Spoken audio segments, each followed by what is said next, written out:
My name is Claire Dawson, and the strangest morning of my life began with my younger brother calling to tell me that our grandfather had quietly passed away before sunrise, even though the man he claimed was gone was sitting across from me at the kitchen table, smiling while spreading strawberry jam across a warm biscuit. I stayed completely silent, pressed the speaker button on my phone, and watched my grandfather raise one curious eyebrow as my brother calmly explained that every piece of family property now belonged to him and his wife because there was supposedly nothing left for me after our grandfather's final wishes had been carried out. Neither my brother nor his wife sounded heartbroken, and instead of mourning they immediately began discussing who would move into the old farmhouse, what furniture they wanted to keep, and how quickly they could sell the remaining land without anyone questioning their decisions. My grandfather slowly placed his coffee cup on the table, folded his hands together, and listened without interrupting as they laughed about how I would finally stop interfering in family matters, completely unaware that the man they believed they had already erased from their lives was hearing every careless word they proudly spoke.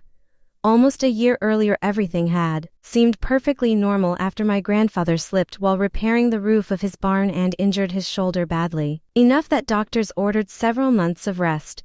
making it impossible for him to handle many daily responsibilities by himself. At that time I had accepted a temporary wildlife photography assignment deep in the mountains several states away, and my brother eagerly volunteered to move into the farmhouse with his wife, so they could supposedly care for him while I finished my contract without worrying about his recovery. During those first few weeks I spoke with my grandfather often, and he sounded hopeful because he believed family always looked after one another when difficult times arrived. But little by little our conversations became shorter until they stopped completely without any clear explanation. Every time I tried calling, my brother answered instead and insisted our grandfather was sleeping, visiting doctors, resting after therapy, or simply too exhausted to speak, while every birthday card, handwritten letter, and new cell phone I mailed somehow disappeared before ever reaching his hands. At first I convinced myself there had to be a reasonable explanation because trusting my own family felt easier than imagining they could deliberately separate to people who had always shared an unbreakable bond, yet a quiet feeling deep inside refused to disappear no matter how hard I ignored it. Looking back now I realize that those missing phone calls, unanswered letters, and endless excuses were never unfortunate accidents at all, because they were the carefully planned first steps of a betrayal so calculated that it nearly succeeded in stealing not only my grandfather's life savings but also the love and trust that had connected us for an entire lifetime. When I finally returned home several months later, the farmhouse no longer felt like the warm place where I had spent every summer of my childhood because the windows stayed closed. The flower garden had withered away, and the cheerful sound of my grandfather singing while working outside had completely disappeared. My brother insisted our grandfather was staying with close friends for a few weeks to recover in peace, but something about his nervous smile and hurried answers made me feel as though every sentence had been rehearsed long before I arrived. I refused to ignore my instincts, so I began asking neighbors if anyone had seen my grandfather recently, and every conversation only deepened the mystery because nobody could remember the last time they had spoken with him despite seeing my brother driving his truck around town almost every day. An elderly woman who had lived next door for decades quietly pulled me aside and admitted she had once tried visiting with a homemade pie but was told that my grandfather was too confused to recognize visitors. A statement that shocked me because he had always been remarkably sharp and independent. Just as I started considering hiring a private investigator, I received an unexpected phone call from an old college friend named Olivia who worked as a physical therapist at a senior rehabilitation center nearly 2 hours away from our hometown. She cautiously asked whether my grandfather was supposed to be living there because one of her patients constantly spoke about a granddaughter named Claire who loved photography and promised she would never stop looking for him, making my heart pound so hard that I could barely answer her questions. I left within minutes and drove through heavy rain without stopping once, refusing to let fear or exhaustion slow me down because every mile strengthened my belief that someone had intentionally hidden the truth from both of us for far too long. When I finally stepped into his room, my grandfather looked thinner and noticeably older than I remembered. Yet the moment our eyes met, he stood with tears filling his eyes and whispered that he had believed I abandoned him because he had been told I no longer wanted anything to do with him. We embraced for what felt like forever, before slowly sharing everything that had happened during the months we had been kept apart, and with every painful detail it became painfully clear that my brother and his wife had carefully manipulated us into believing lies about one another while quietly taking complete control of his finances and personal affairs. As the evening came to an end, my grandfather looked directly at me with a calm determination I had not seen in months and promised that whoever had stolen his trust would soon discover that truth has a way of returning when people least expect it.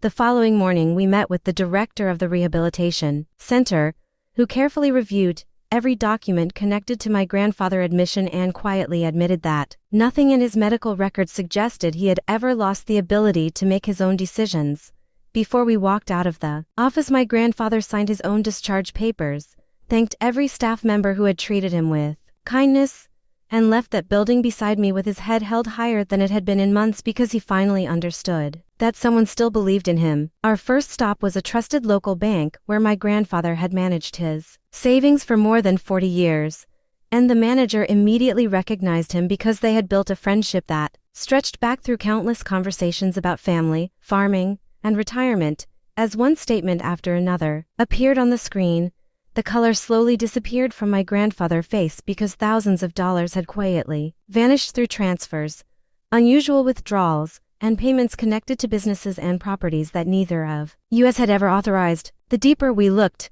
the more disturbing everything became because there were documents showing applications for loans against the farmhouse along with signatures that my grandfather insisted he had never written, and every page seemed to reveal another layer of deception. The bank manager urged us to contact an attorney immediately before any additional damage could be done,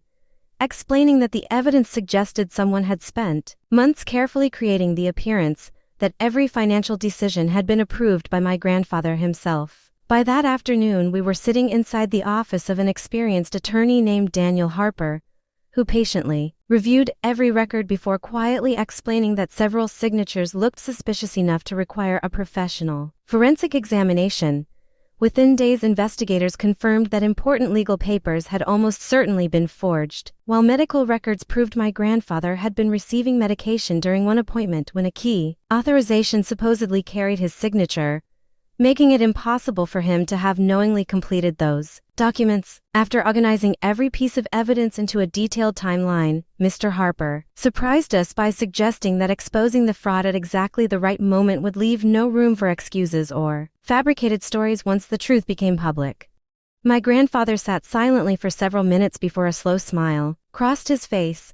and then he shared a bold idea so unexpected that even our attorney leaned back in his chair with wide eyes because none of us could have imagined a plan that would uncover every lie in one unforgettable moment. One of my grandfather's oldest friends was a retired community pastor named Walter Brooks, a man respected by nearly everyone in our county because he had spent decades helping families through their happiest celebrations and their darkest losses with quiet dignity. After listening to everything that had happened, Walter agreed to help with the plan by privately calling my brother and calmly informing him that my grandfather had unexpectedly passed away after suffering a sudden medical emergency, carefully avoiding any official claims while allowing them to reveal their true intentions through their own actions. The reaction came much faster than any of us expected because within only a few hours neighbors began calling to tell us they had seen moving trucks parked outside the farmhouse while my brother and his wife were replacing locks, sorting through family heirlooms,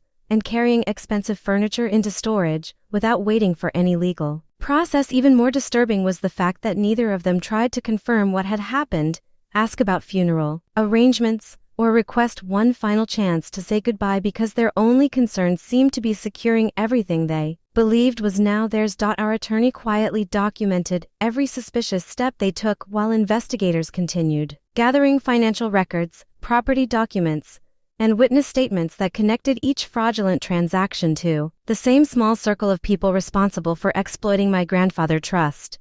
By the evening before the memorial service, the evidence had become so overwhelming that law enforcement assured us they were ready to act as soon as the final pieces of the scheme were publicly revealed, allowing every false claim to collapse under the weight of undeniable proof. The memorial service was held inside the historic town community hall where generations of local families had gathered to honor loved ones, and nearly every seat was filled with neighbors, veterans, church members, and lifelong friends who genuinely admired my grandfather for his generosity and quiet strength.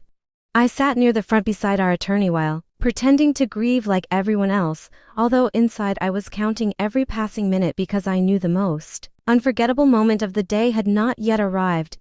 When the time came for family members to speak, my brother confidently walked toward the podium carrying a folder filled with documents that he proudly claimed represented my grandfather's final wishes, and he began describing how everything had supposedly been left to him because he had been the only loyal family member during the final months. The room became painfully silent as people exchanged confused looks, and just as he finished reading the last page, the rear doors slowly opened and steady footsteps echoed through the hall while every person turned toward the entrance to see someone they believed they had come there to mourn. For a long moment nobody moved because every pair of eyes remained fixed on the entrance as my grandfather calmly walked into the hall, wearing a neatly pressed navy suit with the same confident smile I had known since childhood,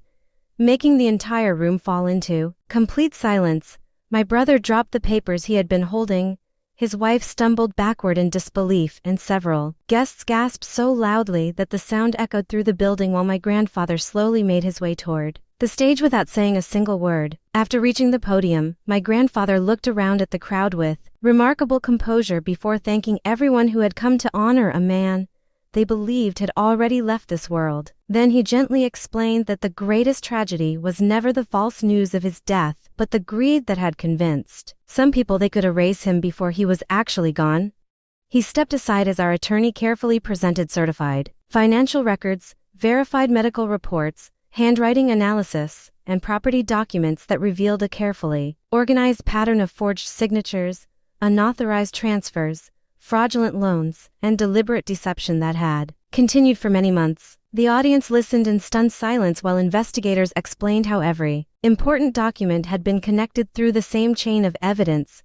and several witnesses came forward to describe conversations and transactions they had never realized were part of a much larger scheme until the investigation uncovered the complete truth. Before anyone could invent another excuse, sheriff deputies entered the hall, approached my brother and his wife, and informed them they would need to answer serious questions regarding financial fraud, forgery, and the exploitation of a vulnerable family member as everyone watched the shocking scene unfold. As they were escorted toward the exit, my brother finally admitted they had buried themselves under enormous debt and believed they could secretly borrow my grandfather money before eventually paying everything back. Yet even then he spent more time blaming circumstances than accepting responsibility for the pain he had caused. His wife tried placing the blame entirely on him, but their changing stories only revealed how little honesty remained between them, and at that moment I realized they were not devastated by what they had done because they were devastated that their carefully planned deception had completely collapsed in front of the entire community. Life slowly returned to normal during the months that followed as most of my grandfather's savings were recovered.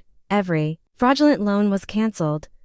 and the farmhouse once again became filled with laughter instead of fear while justice continued through the legal system for everyone responsible for betraying his trust. Every Sunday we still share breakfast together. He still steals food from my plate with the same playful grin that always makes me laugh, and every ticking second reminds us that truth will always outlive deception. So never allow anyone else to decide how your story ends, because your voice is the most valuable thing you will ever own. And please subscribe to our channel and share this video with your friends and family. We create entertaining and inspiring stories for our viewers, and your support helps us continue making great content for you.